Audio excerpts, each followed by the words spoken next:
நமஸ்காரம். நான் வந்து ஜவ்வரிசி போட்டு கிள்ளு வத்தல் பண்ணி காமிக்க போகிறேன். 2 வித ஃப்ளேவரில் பண்ண போகிறேன். அதுக்கு வந்து என்னென்ன சாமான் வச்சுருக்கேங்கிறத காமிக்கிறேன், வாங்க பார்க்கலாம். 4 டம்ளர் பச்சரிசியை நல்லா துணியில் துடைச்சிட்டு 1 டம்ளர் ஜவ்வரிசி போட்டு மிஷினில் நைஸாக அரைச்சி வந்து வச்சுட்டுருக்கேன். இது 1.5 டம்ளர் அரிசி மாவு.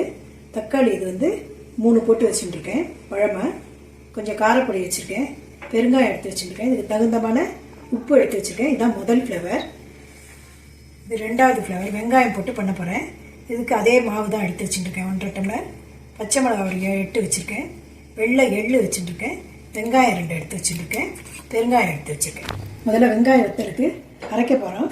அதுக்கு வெங்காயம் போட்டுக்கிறேன். இதில் பச்சை மிளகா போட்டுக்கிறேன். மாவுக்கு தகுந்த மாதிரி உப்பு போடுறேன்.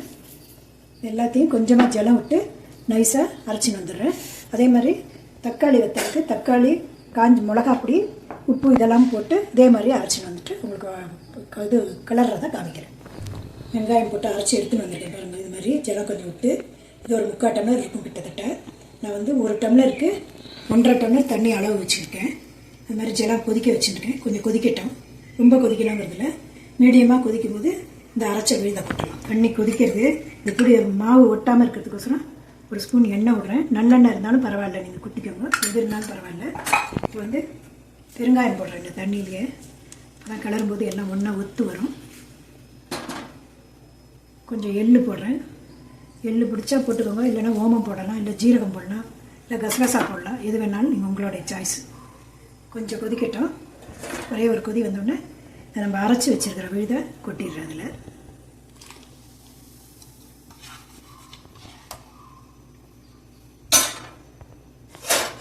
ஒரே கொதி வரட்டும். இதெல்லாம் நல்லா இப்போ கொதிச்சுட்டு அரைச்சதெல்லாம் கொட்டினது. இப்போ மாவை கொஞ்சம் கொஞ்சமாக கொட்டி கிளறிக்கலாம். கட்டி இல்லாமல் கிளறிக்கலாம். கொஞ்சம் சிம்மில் வச்சுக்கோங்க. கிளறிட்டு அப்புறம் கட்டியெல்லாம் உடச்சி விட்டுக்கலாம். அப்புறம் இதே அளவுக்கு கெட்டிமாக நல்லா கட்டிலாம் இல்லாமல் கிளறியாச்சு. இதை வந்து ஒரு 5 நிமிஷம் சிம்மில் வச்சு மூடி வச்சிங்கன்னா நல்லா மாவு வெந்துக்கும். மூடி வைக்கிறேன். தக்காளி வத்தலுக்கு தக்காளி, காஞ்ச மிளகா பொடி, உப்பு போட்டு அரைச்சி கொண்டு வச்சுட்டுருக்கேன். இப்போ தண்ணி வந்து கொதிக்க வச்சுருக்கேன். இதுக்கும் அதே அளவு தான், 1க்கு 1.5 அளவுக்கு. இதில் தண்ணி 3/4 அளவு இருக்கிறதுனால அதுக்கு அளவாக ஜலம் குத்திட்டுருக்கேன். மாவு ஒட்டாமல் இருக்கிறதுக்கு ஒரு ஸ்பூன் எண்ணெய் வச்சுட்டுருக்கேன். குத்துறாது. அதுக்கப்புறம் இதில் பெருங்காயப்பொடி போடுவேன். கொதிக்கும்போது எல்லாம் ஒன்றா சேர்ந்து வந்து கொதிக்கும். அதனால் இதுக்கு வெள்ளை எள்ளு போடுறேன். உங்கள்கிட்ட எது இருந்தாலும் நீங்கள் அதை போட்டுக்கோங்க. ஒரு கொதி வரட்டும். இந்த அரைச்ச விழுதை கொட்டலாம். இப்போ அரைச்ச விழுதை கொட்டுறேன். ஒரே ஒரு கொதி வரட்டும். அப்புறம் மாவை கொட்டிக்கலாம். தக்காளி கொட்டியது நல்லா கொதிச்சுட்டு இப்போ மாவை அப்படியே சிம்மில் வச்சுட்டு கட்டி இல்லாமல் கிளறிக்கலாம். கொஞ்சம் கொஞ்சமாக போட்டு கிளறும். இது மாதிரி கெட்டிமாக நல்லா கட்டி இல்லாமல் வந்துடுது. இதை வந்து ஒரு 5 நிமிஷம் நீங்கள் மூடி வச்சிங்கன்னா நல்லா வெந்துக்கும். அதுக்கப்புறம் உருட்டி வைக்கலாம். நான் வந்து மாடியில் நிறைய பண்ணுறேன். இங்கே வந்து உங்களுக்கு சாம்பிளுக்கு காமிக்கிறதுனால பிளேட்டுக்கு எண்ணெய் தொடச்சி வச்சுருக்கேன். இந்த மாதிரி இப்படி கிள்ளி கிள்ளி வச்சுட்டிங்கன்னா எவ்வளோ பெருசு வேணாலும் நீங்கள் கிள்ளி வைக்கலாம். நான் உங்களுக்கு சாம்பிளுக்கு தான் காமிச்சுட்டுருக்கேன். இந்த மாதிரி வச்சிங்கன்னா நல்லா உடந்துடும். தண்ணி தொட்டுக்குங்க சூடாக இருந்ததுன்னு.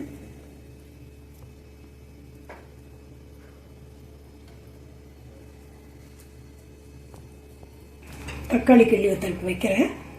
அதே மாதிரி விட்டு விட்டு வச்சுருங்க. கிள்ளி கிள்ளி தண்ணி தொட்டுக்கோங்க. சூடாக இருக்குது, அதனால் அப்படி இருக்குது.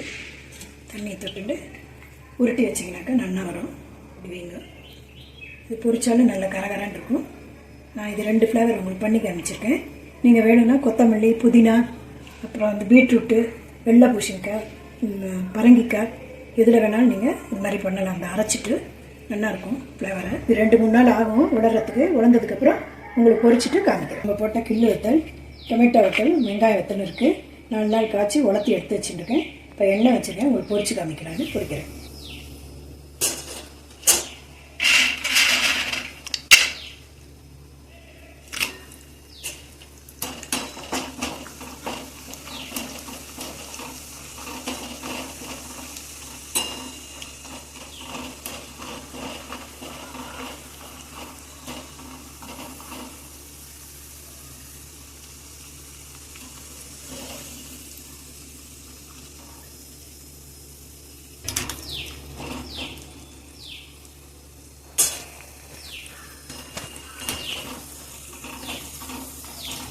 வெங்காய வத்தலும் தக்காளி வத்தலும் ரெண்டையும் ஒன்றாவே போட்டு பொரிச்சு வச்சுருக்கேன். பாருங்கள், சூடாக இருக்குது, அடைச்சா நல்லா பரபரான்னு இருக்குது. நீங்களும் பண்ணி பார்த்துட்டு சொல்லுங்கள். அடுத்த வீடியோவில் பார்க்கலாம்.